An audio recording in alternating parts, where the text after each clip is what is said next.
In history, January 26th. On this day in 1950, the nation of India, having won its independence from Great Britain, adopted a constitution and declared itself the Indian Republic. On this day in 1988, the curtain went up on The Phantom of the Opera. The musical would go on to become the longest-running show in Broadway history. Today in 2005, Condoleezza Rice was sworn in as Secretary of State, the first African-American woman to hold that post. I want to thank the members of my family. And on this day in 1788, Australia was founded by unlikely settlers. England had more prisoners than prisons, so they shipped around 800 down under. They anchored in Sydney Harbor, where convicts eventually worked off their sentences and were free to live off the Australian land. And that's this day in history. This is Franciscan Media's Saint of the Day for January 26th. Today we celebrate Saints Timothy and Titus. Today's two saints give us a glimpse of life in the early church. The zeal for the apostolate, the devotion to Jesus, the deep bonds of friendship that sustained them. Timothy and Titus were bishops who spent most of their time on the road. Both worked with St. Paul and became two of his most faithful friends. Paul actually converted Timothy, who later joined him in his apostolic work, including the founding of the church in Corinth. Paul eventually installed Timothy as his representative at the church of Ephesus.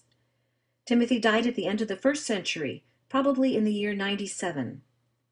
Titus became one of Paul's most trusted friends as they preached the gospel at Corinth and in Macedonia. When Paul was having trouble with the community at Corinth, he chose Titus to help smooth over the problems. His final assignment was the organization of the Christian community on the island of Crete. He died around the year 94. Both Timothy and Titus remind us that the world is saved not by what we do, but by what God does through the life he creates for us. There's more about the saints. And a reading from the Holy Gospel, according to St. Mark. Jesus also said, "This is what the kingdom of God is like. A man scatters seed on the land, night and day while he sleeps. When he is awake, the seed is sprouting and growing. How? He does not know.